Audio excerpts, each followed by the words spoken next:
It started with this desire, I want to keep discipling my kids, and they are moving beyond me.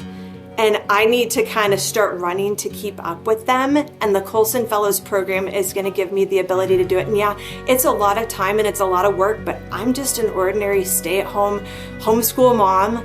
And I figured out this was worth it.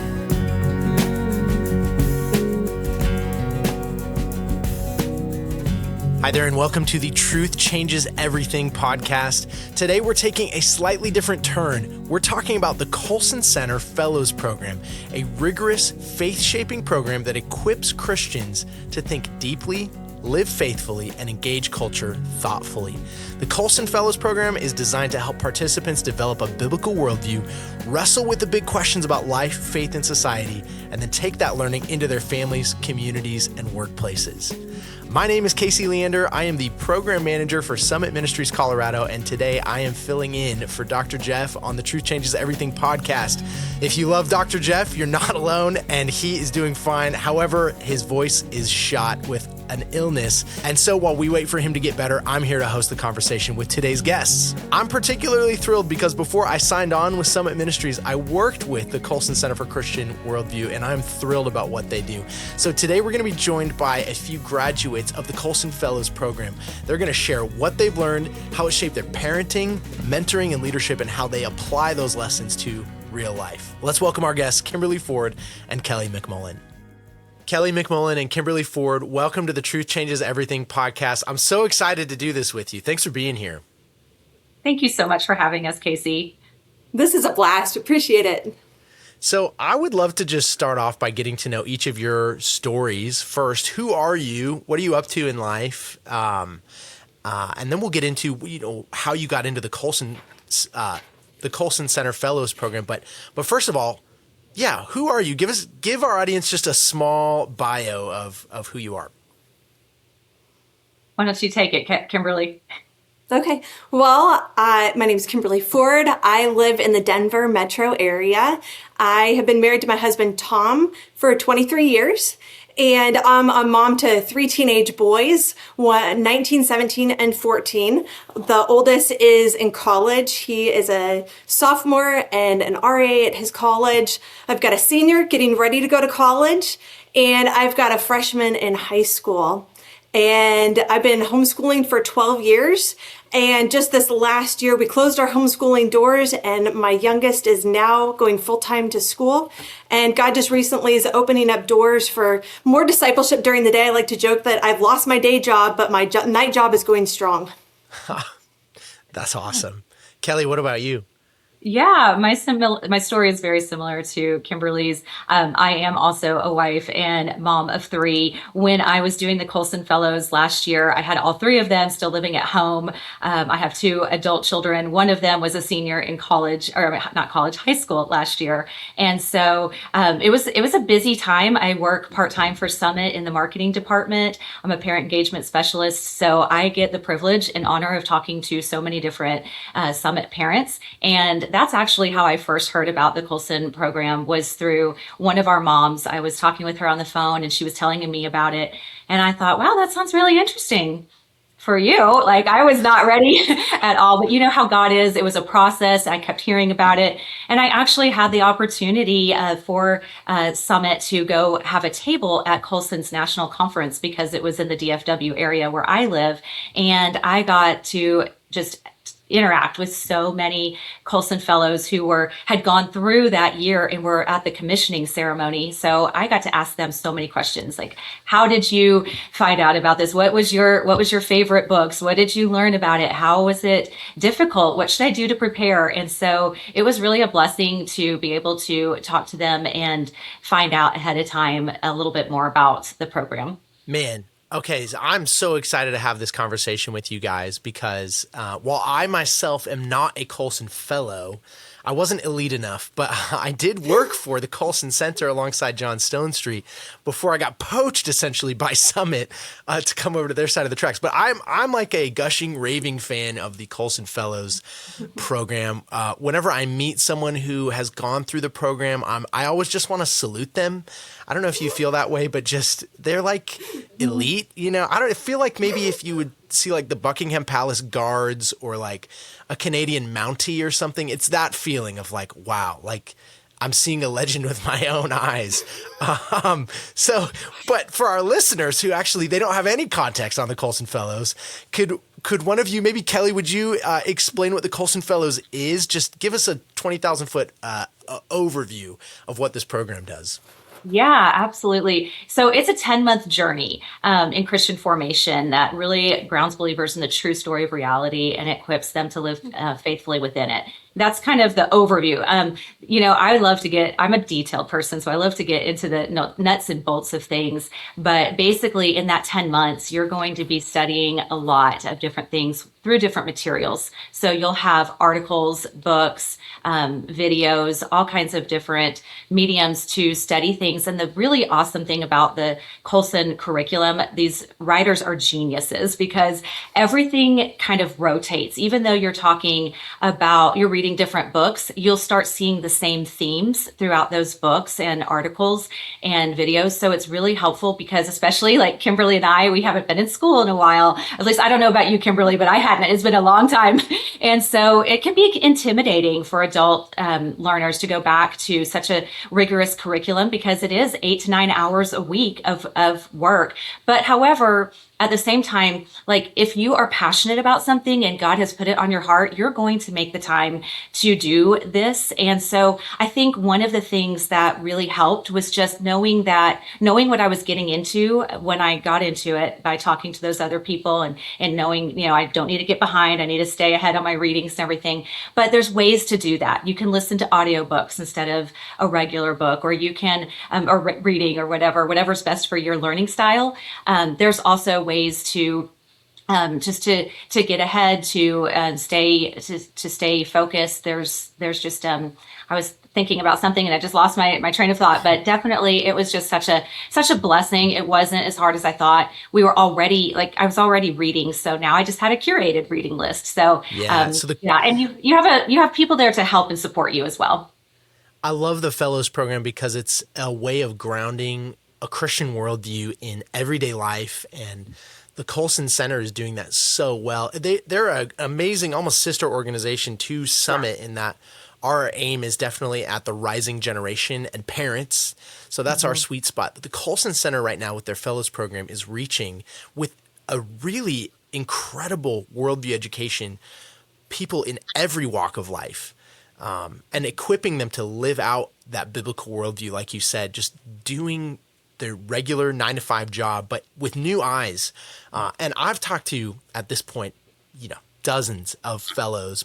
Both of my parents have gone through the program. Oh, that's awesome. And yeah, so I'm excited about it. Kimberly, I'd love to hear from you. What was going on in your life that when you decided to join the Colson Fellows program, and how did you make that decision to get involved?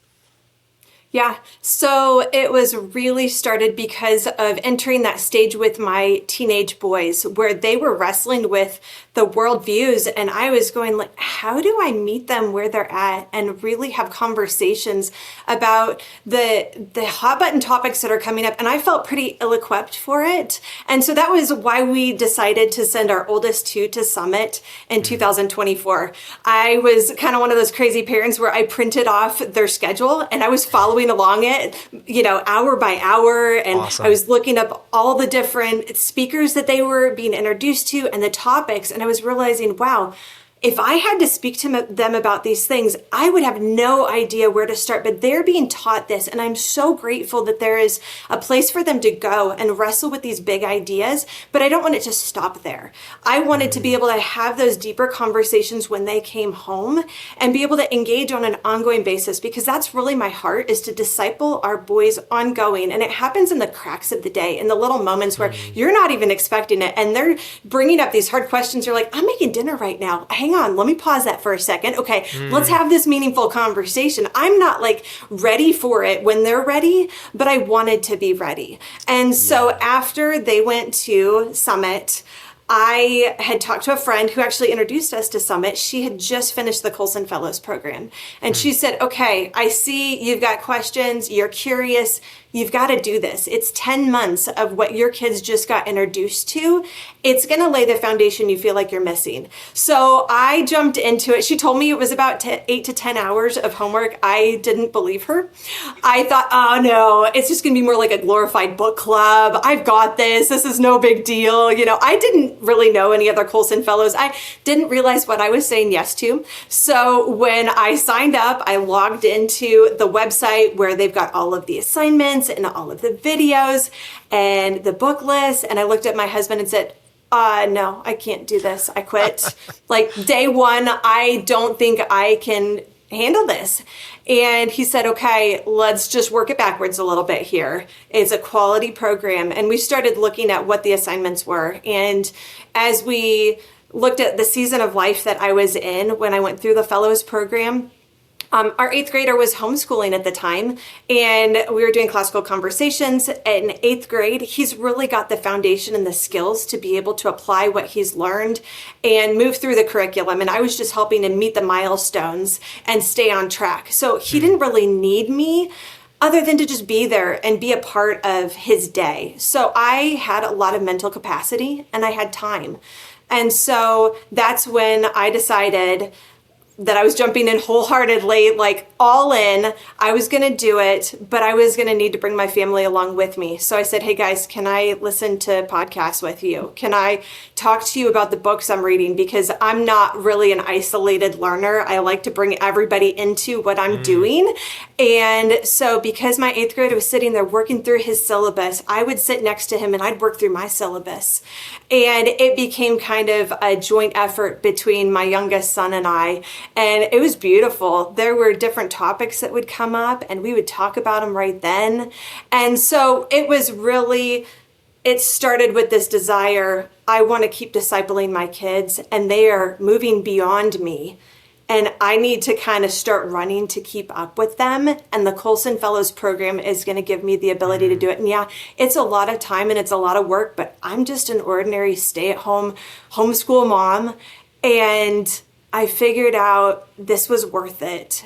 Mm-hmm. Yeah, that was my story too. And one of the exciting things about being able to bring your children along is at the cohort I was in the DFW area, which shout out to them. The leaders there are amazing, but they allowed me to bring a guest every time. So at different times, I brought my older kids to come in with me and sit through it with me and everything. So that was really neat. Another thing that she said that just sparked my memory here was when, talking about bringing your kids into it. When I was at the commissioning this last May it was in Kentucky this year, there were several moms there that brought their children, their babies across the stage with them when they walked. So anybody in any walk of life can do this. Awesome. That's so good because I can imagine some of our listeners hearing this, and much like our students at Summit actually are on our summer conferences, their eyes bug out a little bit and they're like, oh, wow, that sounds really hard. It's similar to your story, Kimberly, where they're like, yeah, that's not for me. That's for uber nerds. But I love that you guys are just like, you just decided to do it and you're just regular moms, like living life, going for it. What surprised you the most about that experience? Was it, I know that you've said some of this, but yeah, was the day-to-day what you expected, or were there other elements that really surprised you about what this program is?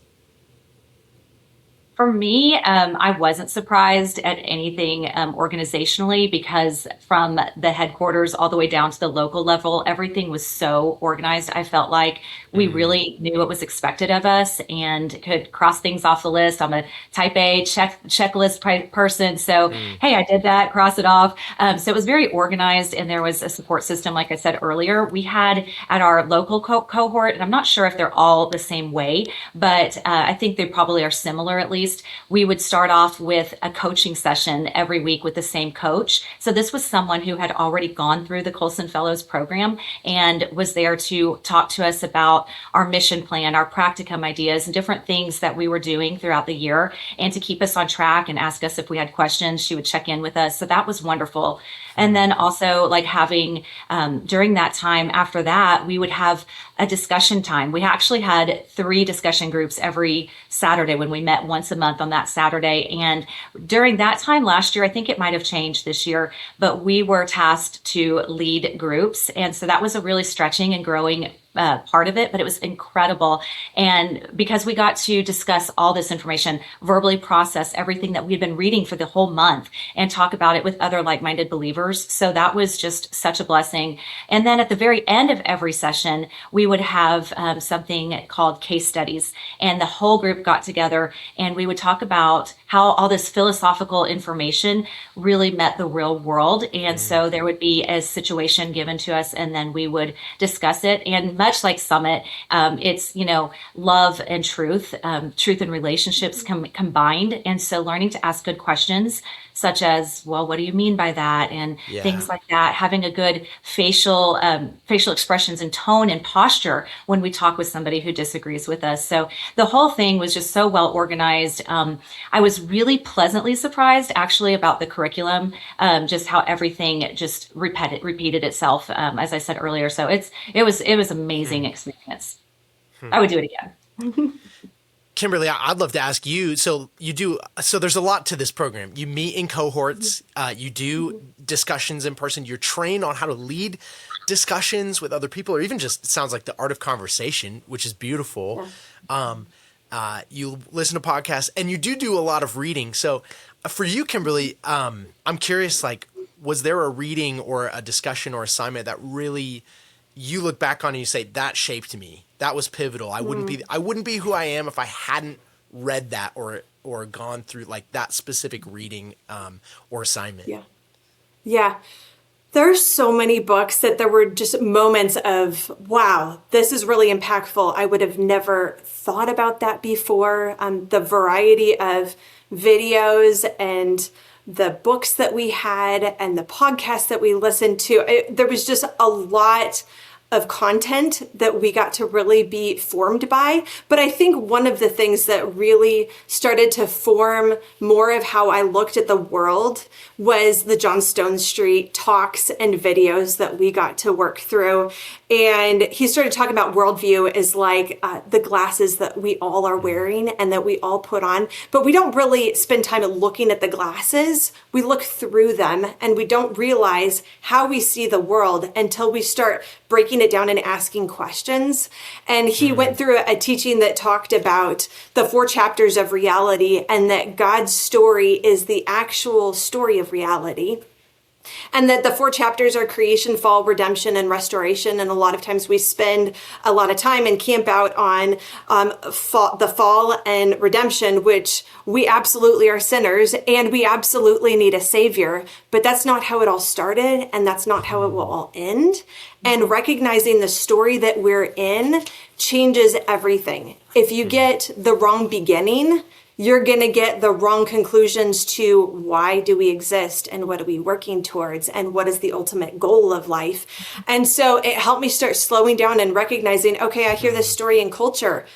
Why is it off? Well, they got the origin wrong. They got the start of the story completely off, and it sent them in a trajectory that is completely different than reality. So it started to help me break down the cultural stories that we are surrounded by all the time and make more sense of it through those biblical worldview lenses that I was learning to really evaluate and think about, not just live.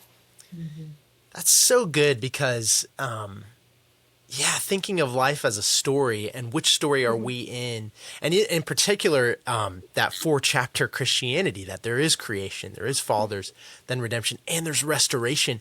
To me, that's one of the most hopeful things Christians can latch onto right now because, among other things, it restores our belief in the goodness of work and the goodness of creation. God created this thing good originally. He sat back and he didn't say, this is neutral. He said, this is good. And something I see in the Colson Fellows that I know is it's actually not a defensive program. I don't know if you guys would agree with that, but it's not about here's your shield. How do you stop some attack? It is that, but it's so much more almost like here's a plow. What can you cultivate in the world? Yes. What are the stories that the world needs to hear from us as Christians? And it gets Christians excited about their everyday vocation. When it comes to partnering with Christ to restore the world that's been impacted by the fall. Did you guys feel that? Did you feel like more of maybe just an optimism in going back to regular life? Kelly, for you working part-time, Kimberly, for you just momming it up with 3 teenage boys. Like, I'd love to hear from each of you. Like, what ways did that impact your view of vocation? Oh, yeah, that's a good question. Kimberly, you want to answer that first? Well, as I think of the vocation of being a mom, the world can feel really heavy and really dark sometimes. But going, you know what? God created us to impact culture. And we can do that by looking at the sphere of influence that we have right now and going, what is good that we can celebrate? What's wrong that we can oppose? What's missing that I can add? And then there's another one that I can never remember, but there's these 4 questions. Kelly, do you remember the 4th one? Yeah. What is evil? Did you say that one? And what is broken? Yeah. What is broken that you can help restore and fix? Yeah. And so as we're looking at these hard and heavy stories going, okay, what is God's call on our family, on you as an individual, going to school, as us being in our community? How do we engage in a hopeful way, knowing that God has called us to impact our culture? We're not called to retreat and protect. We're actually called to be in the middle of everything and reflect Christ in what we do. Yeah. And we can do that because he's called us and he's with us and he's equipped us.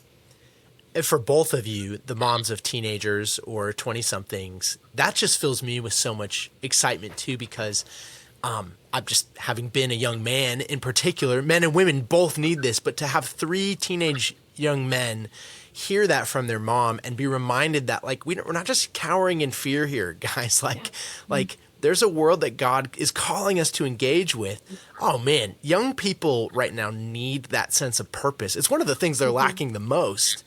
And what a beautiful way of like recovering that by just studying God's story like this. So that's awesome. In answer to your question, for me, part of the big part of Colson is that personal mission plan that you're being commissioned. You're being commissioned to go out. Like after the 10 months, you're not done. You're just beginning. So one of the quotes that I recently heard was, "We practice daily what we believe, and all the rest is religious talk." So it really taught us to do that. I mean, I kind of go back to Ephesians, where the first few chapters talk about who we are and what we possess, but then it gets into our action of walking and standing and standing firm with the belt of truth. We're learning truth. Ephesians 5 says, "Look carefully then how you walk, not as unwise, but as wise, making the best use of time, because the days are evil." So we're being trained to do that. And if you don't mind for a second, Casey, I'd love to read my mission plan, because it kind of relates. I was going to ask. Okay, great. Kelly, before you do that, can I just clarify? So every Colson Fellow comes up with a mission plan, right? And just before you read yours, because I was totally going to ask about that. That's awesome. What is that supposed to be? And then, please, we'd love to hear what yours was. Yeah, well, like Kimberly was saying, with those different questions, like what is good that we can create? God has created each one of us with unique talents, abilities. We have our time, treasure, our talents that we can use for his glory. We're all put in a different place. I always think about Esther, for such a time as this. Where does God have you in this season of your life that you're able to bring him glory and to create good? And so that's part of it. Like everybody's mission statements are so different, which is so amazing. Kimberly's and I are similar because we both are in the same season of life, and we both entered the Colson Fellows with the same desires for our children. But everybody has something different. It's so neat to just hear, a retired person talk about it, an airline pilot, like where God has you and the talents he's given you. It's incredible to see how we can cultivate good. So my purpose, I'll just go ahead and read it. It says, "My purpose is to teach the whole counsel of God's word to my children, future grandchildren, other moms, and the younger generation through prayer, discipleship, and providing resources so that they grow in the relationship with Christ Jesus and discern truth from lies, have victory over sin, and share in his redemptive work both now and in eternity." So I think about that for my family, my own family, and young people I know, but I also think about it in my job. I have the best job in the world working at Summit with parents. And so I actually just got an email the other day, and there's a couple short lines in here that I want to read because it shows is how my mission statement goes with what I'm doing in my job. She said, just this week, I received a letter from, I'm sorry, she said, I simply love helping youth discover how good God is and abiding them and developing in aiding them, in developing confident answers to why the biblical worldview is the only worldview that doesn't implode on itself. And so that itself, that letter made me realize that I find such joy and fulfillment, not only pouring into my own kids this generation, but resourcing other parents and who are doing the same thing. And then we have this multiplication effect in the kingdom. So Yeah, that's awesome. It like one of the best parts of this program, it seems like, is just helping you crystallize like, okay, what about me? Like, what am I called to do here? I think Christians need that. I think we need a new vision. You know, scripture says for lack of vision, the people perish. And it's encouraging to hear believers just pressing in like that. Kimberly, I mean, I'd love could you share your mission statement that you came up with as a Colson Fellow? I'd love to hear like what that process was like for you. Yeah, people were coming up with all sorts of different things of, this is what I'm going to work towards. It's a new direction. And as I wrestled with it and prayed with it, I'm like, this is not a new direction for me. I want to be able to continue to love and disciple my kids as they continue to grow into adulthood, to love God, to know truth, and to be able to have our whole family stand for truth with boldness and confidence. And it really was living it out with them day to day. So Kelly said it so well. I wish we would have been able to collaborate. I would have been just stealing hers. But it really was to continue to impact the kingdom of God through truth and through his word in relationship with my own kids. And then doing that again with whoever God puts in front of me, to just faithfully stand for him and be able to discern what are the truths and what are the lies in culture, and continue to cling to the truth. Yeah, man, working with 16 to 22-year-olds every summer for 4 months, which is what I get to do with Summit, you see the hunger for adults in their lives to take their faith seriously. You know, research tells us that the number one metric we can use to track the faith of the rising generation is how committed their parents are. I mean, it's so obvious that it's like, even saying is like, well, duh. But like, we sometimes feel like, if we just kind of, if we're in church a little bit and, but we miss a chunk to go on or whatever. It's like, there's grace, there's freedom, but man, like what they're looking for is their parents to believe it enough to act on it. And if they see that, that is going to make the difference in lasting faith. So what a powerful mission statement for both of you to have, like, towards kids. I'd be curious, what would you say to someone who's on the fence about applying? Why is this program worth the time? Why is it worth the investment? If someone's hesitant, if they're like you were, Kimberly, where you were like, oh my goodness, this does seem challenging, like this is a lot of work, what would be, if you were to talk to that person, what would you just say to them? I would say that the world feels like it's changing really, really quickly, and there's ideas coming at us constantly. And the Colson Fellows helps build a foundation of understanding, where are we coming from as a nation in the West? And where do our values come from? And how is that shifting and changing? And then the Colson Fellows really gives such a broad perspective of worldview. I was amazed at the aspects of worldview that I would have never thought to research on my own. So it was really comprehensive in a way that if I would have been diving in on my own, I think I would have missed these significant pieces of understanding. Who are we as created beings? What does it mean to be human? What does it mean to engage in the world right now? And as it's changing, how do I continue to understand what the truth of what God says is? And then sort through all of the noise to really get through, how do I live? And I feel like what Kelly was saying with the case studies really brings all of the book reading and the webinars and the videos that we watch and all of these really big thinkers in our culture right now, in our Christian world. And it helps us be able to have new vocabulary to process through things, and then take those real world stories, and as a cohort, as a group of people in the Colson Fellows, be able to try to break down, what would I do in this situation? So I think if you're wanting to grow in your biblical worldview and your understanding of how do I live in this world, it's not an accident that we're living right here, right now. God has chosen this time and place for us to be living. How do we be faithful followers of Jesus? And how do we do that with wisdom and truth? And I feel like the Colson Fellows really built that sense of calling and mission in me and gave me the resources that even when I do face the things in culture where I'm like, oh my goodness, I do not even know what to do with this. I've got places that I can go and I've got people that I can turn to be able to make more sense of the time that we're in right now. Yeah.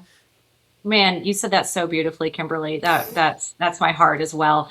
I think when you were talking, I was thinking about kind of my story, and I think some people might be thinking, "Well, I can't do this Colson Center. I don't work at Summit. I don't know anything about all this stuff." And I would say that's a lie of the enemy. You need to know that you can do this, and I mean, I'm a latecomer myself to worldview training and apologetics. I actually did not start diving into that until my children were teenagers. And we went to a reality apologetics conference here in the Dallas area. And I was blown away. I was fervently taking notes. I was like, where has this training been my entire life? I literally grew up in a Christian home. I went to a Christian school. I was in church. But it's this, like you said, Kimberly, we learned this new vocabulary and times are changing. Maybe, 10, 15 years ago, we didn't have social back then and things were different. But there's just an onslaught on our kids. And we do need to know how to have these conversations with them. So I would encourage anybody, whether you feel like you've already been in seminary and you have all the answers to someone who doesn't even know anything about apologetics, I would encourage this program will walk you through where you're at. You might feel a little overwhelmed at times. I mean, to be honest, there's some books, Knowing God and Mere Christianity, they get deep. And there's another book, one of my favorites was called Why You Think the Way You Do by Glenn Sunshine. And Kimberly alluded to it, that it actually, talks about how in Christianity, we get things from the biblical worldview, such as human rights, the rules of law, science, hospitals, things like that. Like all of this goes back to having a biblical worldview. And as Summit always says, ideas have consequences and bad ideas have victims. From studying way back in history, how these different ideas have morphed and changed helps us to show where we are now and how, again, as in Colson Fellows, we can learn to cultivate and create and celebrate what's good and it just shows us our place in history and in this season and in God's story. I'd encourage anybody to do it. Well, I love that, you guys. And, just like we encourage our students at Summit, they show up for our summer program and we tell them, okay, this will be about 60 hours of lecture. And they go, oh my goodness. They freak out a little bit. But by the end of the 2 weeks, it's incredible to see them smiling, like running to the lecture room, in some cases more sleepily than others. But like actually at the beginning, having challenged them, like, this seems daunting, but you can do it. The joy of watching them step into using their minds to honor God is so incredible. It seems to be like if there's a similar program for adults in the world, it would just have to be the Colson Fellows program. Summit. I call it Summit for Adults. Summit for Adults. Absolutely. So good. And I love the sense of community that builds too. I think that's another thing that we're starving for in our culture. We're so isolated, but to do this with other believers. I'm just curious, in your cohorts, did you feel that sense of community? We can never replace the church, so there's that. But to augment that Christian fellowship we have, what was that like? What were your cohorts like? Yeah, mine was definitely felt that community because in church this does not replace church, and church is wonderful. This was people that you were with who were being very, very intentional about the same thing. So when you're already, in that environment, just like our students at Summit, like there's this electricity it's exciting. I mean, there's the cohorts lasted like 4 hours, but it seemed like 20 minutes. It was so fast because we were so engaged. Everybody was participating in the conversations. It was amazing. Yeah, the community is great. And there's a community after as well online. That's so good. Yeah, Chuck Colson would always talk about commissioning. You know, you don't call it graduation when you graduate from the Fellows 10-month program. You're commissioned. Chuck was, you know, an old Marine, and the Marines have commissioning. Your job doesn't end after basic training. You're now sent forward to do the job for which you were trained. I love that so much that we stole that for our summer program. So talk about commissioning them to go out into the world. But Kelly, Kimberly, you are both doing that so well. I just want to commend you. This has been a really encouraging conversation for me, and thank you. Thank you for sharing about your experience. It's been a joy to have you on the show. Thank you. Thank you so much for having us. A huge thank you to my guests, Kelly and Kimberly, for coming on the show. To learn more about the Colson Fellows Program, go to colsonfellows.org. Thanks for listening. This has been a Summit Ministries podcast. We help the next generation and those guiding them know God's truth and champion a biblical worldview. You can find more resources at summit.org, and we will see you next week on Truth Changes Everything.